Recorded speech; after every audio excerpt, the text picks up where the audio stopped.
నంద్యాల జిల్లా ఆళ్లగడ్డలో ఉద్యోగాల పేరిట జరిగిన భారీ మోసం వెలుగులోకి వచ్చింది. వర్క్ ఫ్రం హోం ఉద్యోగాల పేరుతో కోట్లాది రూపాయలకు టోకరా పెట్టి రాజారెడ్డి అనే వ్యక్తి బోర్డు తిప్పేశాడు. Health and wealth finance solutions పేరుతో 2023లో హైదరాబాద్లో కంపెనీ పెట్టిన రాజారెడ్డి తన అల్లుడి కంపెనీ అంటూ ఒక్కొక్కరి దగ్గర 2 నుంచి 3 లక్షల రూపాయలు వసూలు చేశాడు. తన సమీప బంధువు హరికృష్ణారెడ్డి ద్వారా కూడా పలువురు దగ్గర డబ్బులు వసూలు చేశాడు. ఇలా దాదాపు 6,000 మంది నుంచి వసూళ్లు చేశాడు రాజారెడ్డి. కొత్తగా చేరే సభ్యుల నుంచి డబ్బులు తీసుకుని పాత వారికి జీతాలిచ్చి కవర్ చేశాడు. అయితే విషయం బయటపడడంతో బాధితులంతా రాజారెడ్డి బంధువు హరికృష్ణారెడ్డిపై ఒత్తిడి తెచ్చారు.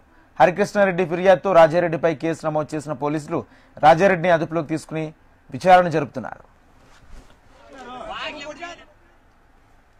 బాచిరెడ్డి వీరారెడ్డి మరియు వాళ్ళ అల్లుళ్ళైన రాజారెడ్డి మరియు సింగతల మహేష్ రెడ్డి మరియు బాచిరెడ్డి రాజారెడ్డి వాళ్ళ భార్య ప్రణతిరెడ్డి మరియు బాచిరెడ్డి శ్రీకాంత్ రెడ్డి వీళ్ళందరూ కలిసి మమ్మల్ని నమ్మించి మోసం చేసి ఒక్కొక్కరి దగ్గర నుండి 3,50,000 మరియు బాచిరెడ్డి వీరారెడ్డి అనే అతను ఒక్కొక్కరి దగ్గర నుంచి 10,000 వసూలు చేశారు.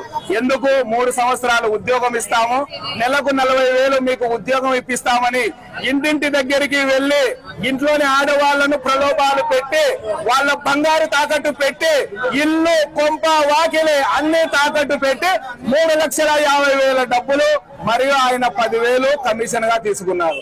గత 10 రోజుల నుండి ఆల్రెడీ ఇక్కడ ఎలనూరు దగ్గర కంప్లైంట్ ఫైల్ చేశారని అంటున్నారు. ఇదే కంప్లైంట్ మేము ఇవ్వడానికి వెళ్తే ఎల్లనూరులో కంప్లైంట్ తీసుకోలేదు. నిన్న సాయంత్రము ఇదే సభ్యులకు దొర్నిపాడు పోలీస్ స్టేషన్ దగ్గరికి వెళ్తే ఎవరు కూడా కంప్లైంట్ తీసుకోలేదు.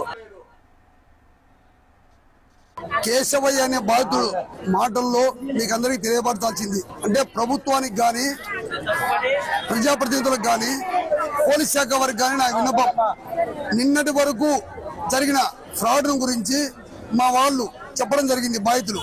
ఇప్పుడు జరుగుతున్న ఏంటంటే గతంలో గత ఒక వారం 2 నెలల కిందట డిఎస్పీ గారిని సంప్రదించారు. వీరారెడ్డి అనే వ్యక్తి మేము ఈ విధంగా జరుపుతున్నాం సార్ అంటే డిఎస్పీ గారు వార్నింగ్ ఇవ్వడం జరిగింది, మీరు నుంచి బంద్ చేయండి అని. కానీ ఈయన బంద్ చేయకుండా దాన్ని కంటిన్యూ చేయడం జరిగింది.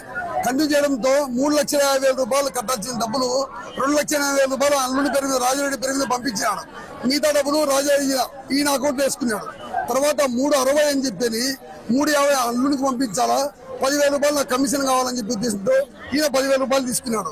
ఈ విధంగా తీసుకుంటే దొన్నిపాడు కేవలం టౌన్ వరకు నాకు తెచ్చేంత వరకు ఒక 2,000 మంది బాధితులు ఉండొచ్చు అనుకుంటున్నాను.